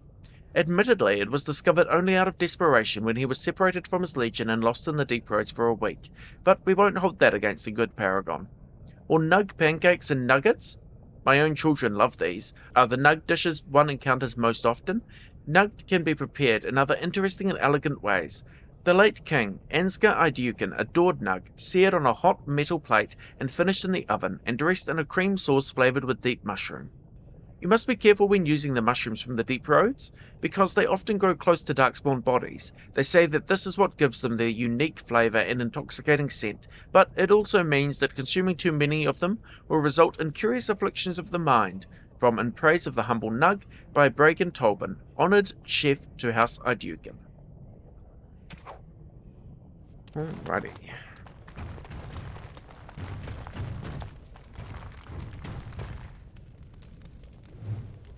Orzammar politics. Kind of got some insight into that already. As dangerous as it is to mistake a dwarf's caste, it is far more deadly to mistake his alliances among the noble houses of Orzammar. Everyone in the city is allied with someone, whether by blood or by word. The nobles do not engage directly in commerce themselves, as that is the domain of the merchant caste, but they do serve as patrons. They invest in the shops or the artisans' work, and in turn reap a share of the profits, as well as a measure of the credit. Merchants and warriors alike benefit from the service of a prestigious patron. The relative power of each house is ever-changing. It is usually safe to assume that whichever noble house holds the throne is at the top of the heap, but below that things grow into a tangled mess. Houses ally with one another by marriage, they earn rank and prestige when combatants loyal to them, or from their own bloodlines win provings. They earn it when artisans they patronize become sought after or well regarded, or when the merchants they invest in become successful. The degrees of power that these achievements confer are so murky even to the dwarves that it isn't unusual for nobles to challenge each other to another provings over whose smith forges better belt buckles or whose servants have the best manners. Nor is it out of the ordinary to find two merchants arguing over whose noble patron has won the most acclaim, for the rank of the patron is the rank of the client. Nowhere is this more apparent than in the assembly, where the Deshers, representatives of each noble house, meet. Although the king technically rules Orzammar, kings are elected by the assembly, and so each king must work constantly to maintain the support of the Deshers. Kings who prove unpopular find their heirs deemed unacceptable to inherit the throne. Power then passes to another house. From In Pursuit of Knowledge, The Travels of a Chantry Scholar by Brother Genetivi. Okay. Legion of the Dead. Yes, Stone's greeting, friend, you will find ceaselessly in the Legion of the Dead, motto of the Legion of the Dead. The Legion accepts all. So I was told by one of the Legionnaires himself, a dwarf who waited quietly at the entrance to the deep roads for the rest of his unit to assemble. They gathered slowly, each equipped with heavy armor and fine weapons, each painted with grim tattoos applied at their funerals the night previous. For that is the nature of the Legion. They are all dead. Any dwarf may join the Legion so long as he is willing to give up everything he has. The funeral rites are somber. A final goodbye is said to family and loved ones. Any material goods are dispersed to heirs, and last words are said, and then it is done. The new Legionnaire marches out into the deep roads, never to return. The Legion fights against the Darkspawn to the last, striking one final blow against the monsters that have claimed so much of their homeland. Many join the Legion to clear the slate. Criminals join to avoid punishment. The dishonoured join so that their houses and families need not suffer on their behalf. The bankrupted join so their debts might be forgiven. A very few join for a last chance at glory, but the Legion takes them too. This group hopes to reach the fabled fortress of Orzammar, once the Legion's home, associated with the greatest of their paragons. Orzammar is a holy place. Its loss, the last great blow against the Dwarven kingdoms, and its recapture would be a glorious signal to all of Orzammar. But capture it or no, all of these warriors will die in the deep roads. It is a sobering thought, and I now know why the dwarves say the Legion's charge is the battlefield's most frightening sight. They have nothing left to lose. From Stone Halls of the Dwarves by Brother Genetivi, Chantry Scholar.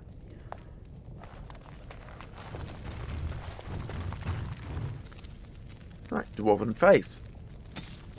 The chant of light is almost never heard in the halls of Orzammar. This is hardly surprising, for unlike the elves, who are literally abandoned by their gods, or the Divinters, who worship dragons, the dwarves have no gods at all.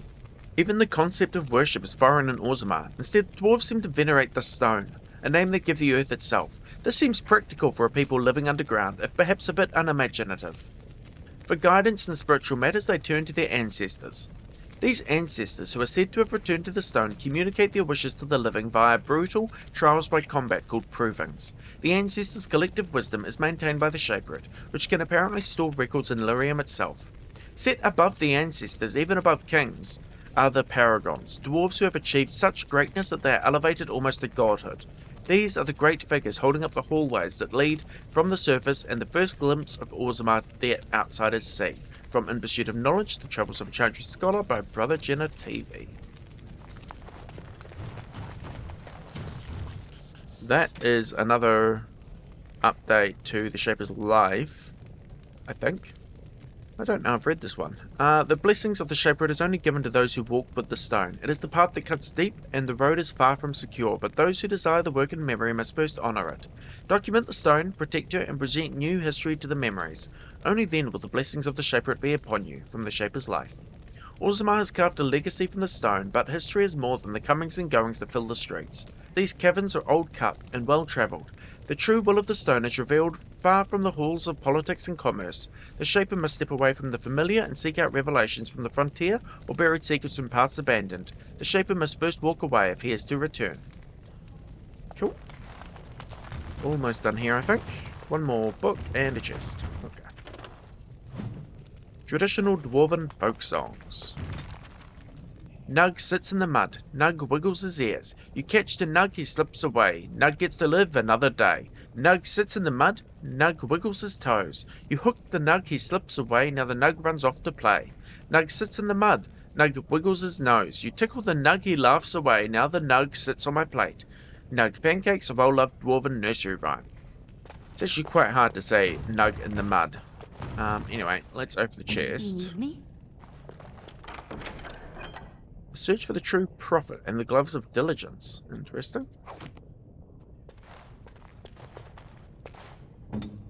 Alright. With that done, looks like there's one more book that I missed before. As you wish. The Legion of Steel. Paragon Caridin vanished in the 11th year of the reign of King Valtor, and with the Paragon the entire process for golem manufacture was lost. Expeditions were sent into the deep roads to track it, but the Darkspawn drove them all back. Finally, in the 2nd year of the reign of Queen Geetha, 126 golems, the entire Legion of Steel, was sent to recover the Paragon. None returned. The Shaper of Golems refused to support any further attempts to find Caridin, and the Paragon was officially declared dead. The Shaper had never recovered from the loss of an entire legion of golems, and never again allowed an all-golem regiment into the deep roads. From Stone Halls of the Dwarves by Brother Genetivi. Chantry Scholar. Okay, with that, I think we have finished in here. Lots of codexes today. We're almost finished in for this episode as well. There is one more thing I want to do before I officially end it though. So I will see you in a minute. Alright, here we are at the other end of the Diamond Quarter. There is one thing I forgot to grab, and that's this Council Writ that's up here. Let's do that. Updated Codex, which is the key to the city. Like I said, there are a bunch of those, and you do want to grab them all. So anyway, we will keep going.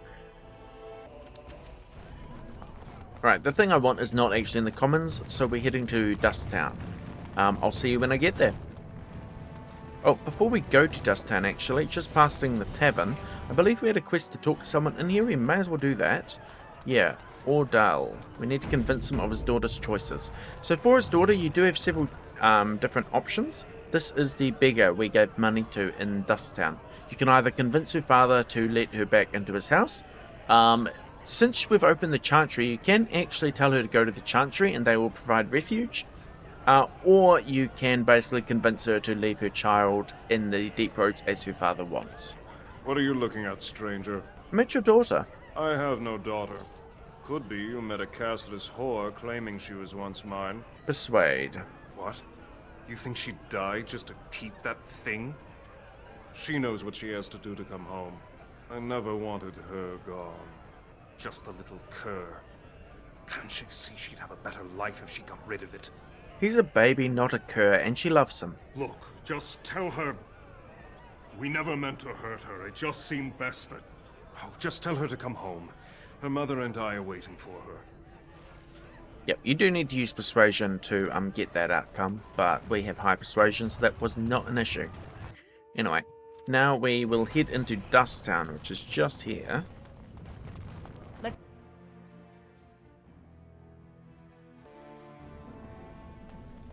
Okay, a couple of things I want to do in Dusttown. First up, there is Shady Corbett here. We can deal with him. What do you want, Warden? You're out of your element down here. I'm looking for a thief who dared steal from the Shaperate. Is that so? What makes you think anyone here would turn me, this person in? You've walked into a sodding fight, Warden, and I've already passed your stupid tome along. Too bad for you. Yeah, so he's the one who stole from the Shaperate. Pretty easy fight, though.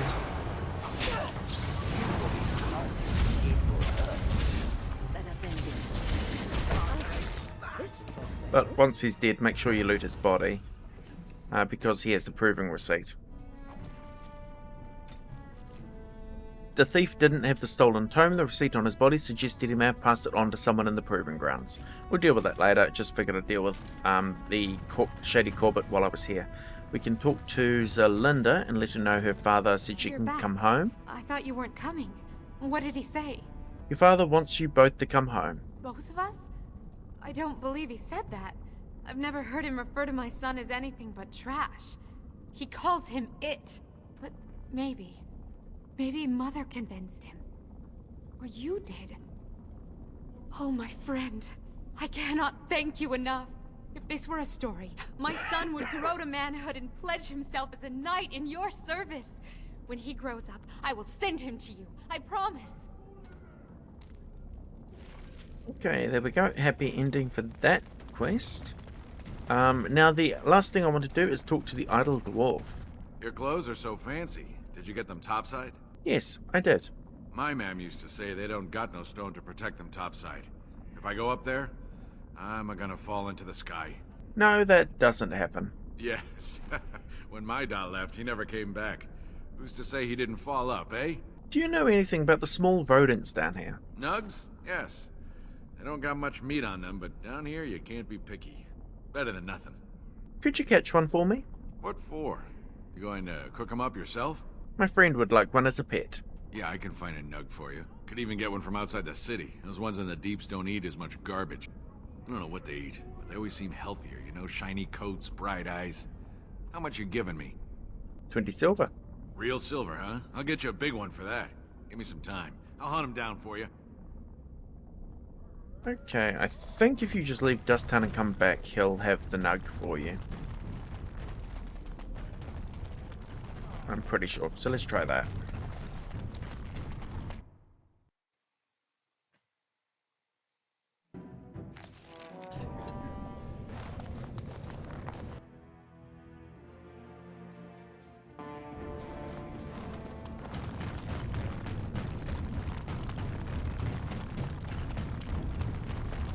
Right, we are back, and here's the idle dwarf.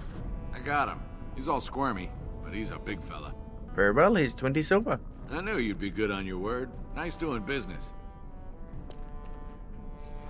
Awesome, and if we look in our inventory, it might be other, I think. We have a bunch of stuff. The cute nug is here, which, if you heard Liliana earlier, that is a gift for her. Oh, it's one of those subterranean bunny pigs. Oh, look at him. Come here, you. He's pretty cute. Have fun. Thank you so much. You've made my day. Yep, so that's why I wanted the conversation with Liliana earlier. It means you can get a nug for her, and if we go to the party camp, the nug will actually be there. I've jumped over to my dwarven rogue here, just to show you some of the differences when you're a dwarf entering Orzammar. I will show you both the Dwarven Commoner and the Dwarven Noble. So this is the Dwarven Commoner character. He is casteless, so he was at the bottom of Orzammar society. So we'll see what his reception is like when he returns to Orzammar for the first time. Vieta, this land is held in trust for the sovereign Dwarven kings. I cannot allow entry at this time. King Loghain demands the allegiance of the Desher, or lords, or whatever you call them in your assembly. I am his appointed messenger. I don't care if you're the king's wiper. Orzammar will have none but its own until our throne is settled. I have important business in Orzammar. None more important than mine. Your business will wait. Orzammar must limit outside influence until the throne is settled. No one gets in. I was born in Orzammar. Let me pass. Any dwarf who chooses to walk topside chooses to be excluded. You better not let some pissant in after refusing Loghain's messenger. Wait, look at me. You're the brand who dishonored the Proving. Trust you to be ignorant of our tragedy. Orzammar has no king.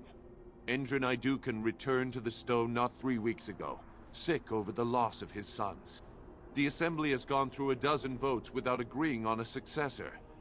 If it is not settled soon, we risk a civil war. I am a Grey Warden.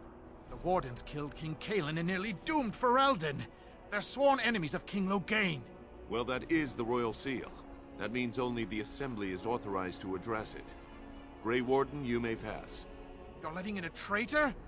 And what was that you said? A filthy brand? In the name of King Loghain, I demand that you execute this stain on the honor of Ferelden. Run to your false king. The dwarves will not hear him today. You'll hear of this. King Loghain will see you quartered. You are free to enter Orzammar, Grey Warden. Though I don't know what help you will find. Okay, so there we go. As you can see, we did escape. Orzammar just barely ahead of being executed last time, so the guards are not exactly thrilled to see us. Don't you ever talk? You know, make polite conversation.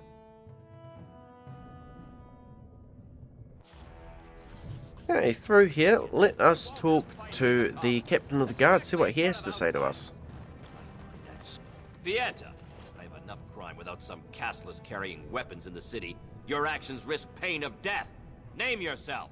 Yeah, so he immediately recognized we're castless, and usually castless dwarves are not allowed to be armed. You bother a Grey Warden on risk of lots of pain. Warden? You?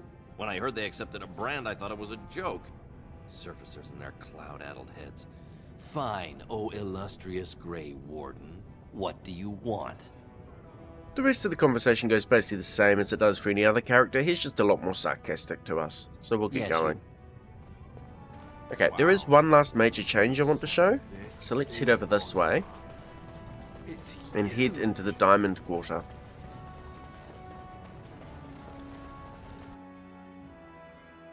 I can't believe it. I heard a dwarven Grey Warden came to Orzammar and I couldn't help but hope. Look at you. My little brother, the returning hero. And with quite the unusual entourage. Yeah, so this interaction is completely unique to the Dwarven Commoner. This is the Dwarven Commoner's sister, Rika. Let's see what she's been up to. Rika, is that you under all those jewels? Can you imagine? As of last month, I'm a royal concubine to House Iduken. They've moved Mother and me into the palace. You could fit our whole neighborhood just in the bathing room. I wish you could meet little Endrin, but they don't let me bring him outside the royal nursery. A royal concubine? To who? Prince Balin. Can you believe it? Now you see why I didn't tell you.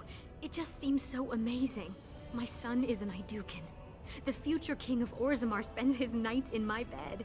Barat was a toad, but I have to thank him for teaching me to read, dance, massage, and whatever else Balin sees in me. So here, with Rika being a concubine to Prince Balin, it really is pushing the Dwarven Commoner towards supporting Balin, but you still have the choice. You can fight against what Rika wants, and still support Harriman if you prefer.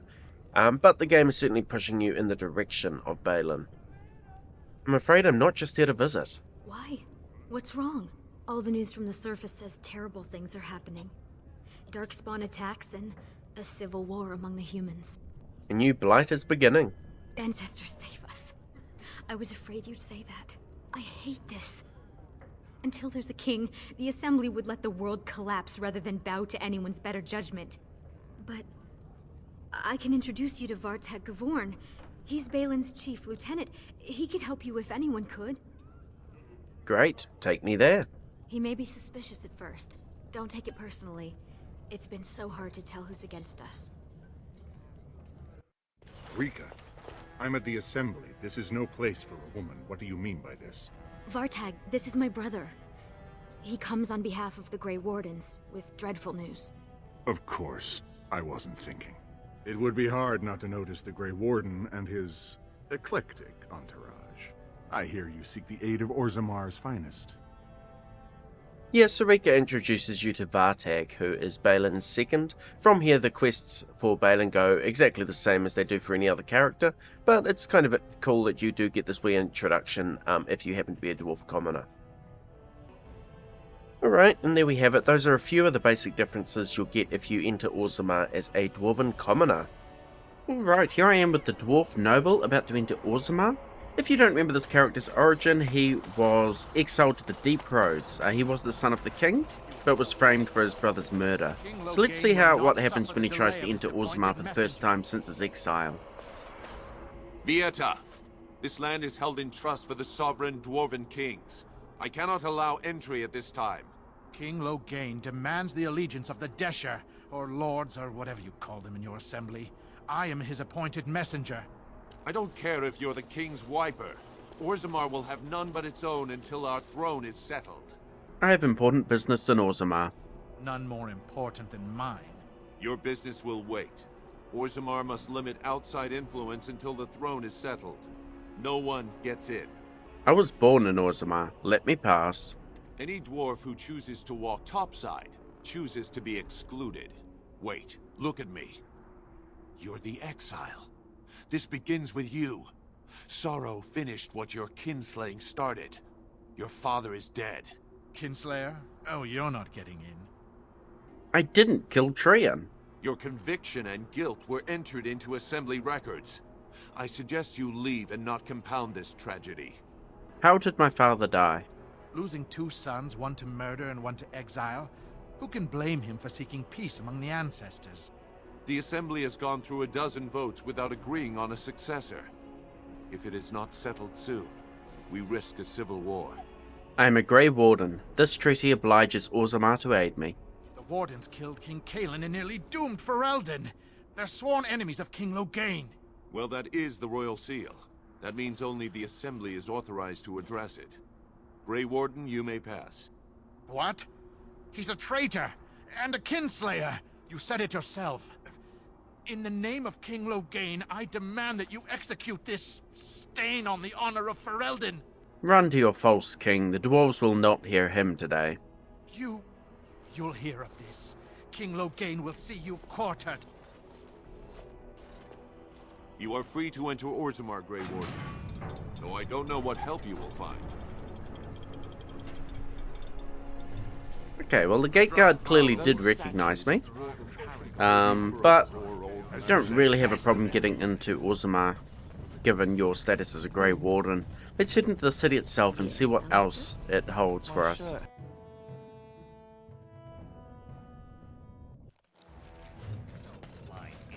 I won't have fighting in the Exile, you were not to show your face here again. I have enough crime to deal with. I shouldn't have to dump you back in the deep roads. I have a new house, the Grey Wardens. That's right. You found pity topside. The Warden should have better sense when choosing allies. Surfacers and their cloud-addled heads. Fine, oh illustrious Grey Warden. What do you want? Where is Balin? I have unfinished business with him.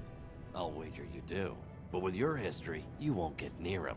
Make your appeals to Vartag Gavorn, Balin's voice in the Assembly. Sorry, Warden, but the ancestors know your place. I should get going. Yes, you should. Okay. Well, that does give us the quest to speak to Vartag. Though given this particular character's history, it probably makes more sense for him to side against his brother, since Balin was the one who framed us for Trian's murder. But let's go have a look and see what that holds for us.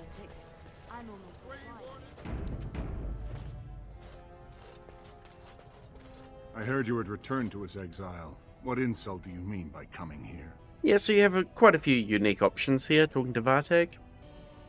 You can, I'm fairly sure, still side with your brother, if you want to. I'm not going to with this particular character though, so I'll choose the bottom option. Only to tell Balin that the next time we meet, he dies. I won't be passing that message on, Exile. Your brother will be king soon. He's the one who decides who lives and who dies. There we go. Quest complete. That was probably the quest to speak to Vartag. Okay. Yep, okay. Quest completed. Still got Seek Out Steward Bandalore. Okay, now one last thing is different with this character. To do this, you don't only need to be a dwarf noble, you actually need to be a male dwarf noble. And a male dwarf noble, during the origin story, has the chance to sleep with a couple of noble hunters. One of whom is Marty here, so let's go talk to her, because this character actually did that. My lord, you're back. They told me you were dead. It's good to see you again, Marty. I'm flattered you remember, my lord. Perhaps you also remember our night of passion, the evening of your first commission, or the son we created, who now has his birthright stripped from him because you got yourself exiled. Did you say son? I've had to care for him myself, nurse him, clothe him. I can't work. No one wants to lie with a woman who's used up her fertility on some castless brat. How could you do this to us? Well, I didn't exactly plan to get exiled. Then help us. Convince your family to take you back, or at least declare you honorably dead and acknowledge your son. Please, think about what his life will be otherwise. If it's within my power, I will get my son his birthright. Thank you. I guess you do care after all. I take back all the times I cursed your name. There we go. So this quest of noble birth, like I said, only available to a male dwarf noble, and only if you sleep with Marty in particular during the origin story. Let's actually have a look at it. Of noble birth, restore your son's birthright. Your past has come back to haunt you. Marty, the noble hunter you shared a night with on your first commission, has borne you a son. Because you have been exiled, your son is castless and has no name. Marty wants you to find a way to restore your son's birthright and make him noble again. Okay, there are 2 ways to complete this, and if you leave it too long, you will actually lose the chance to do so. And basically what you need to do is follow Orzammar's main quest, meet with Lord Harrowmount or Prince Balin, and ask them to accept the son into their house. You might think because Balin is your brother, this only works if you side with him, but you can ask Lord Harrowmount to accept it into the House of Harrowmount as well. But anyway, we will complete the Of Noble Birth quest in a later episode when we're doing Orzammar's main story. I'll make sure to show you the exact steps you need to take to complete this, because again, it is an easy one to accidentally forget about and not complete at all. So we will come back to it in a future episode, but for now we'll swap back over to the main playthrough. Alright, I believe that'll do it for this episode though, so thank you for watching, and we will continue on in Orzammar next time.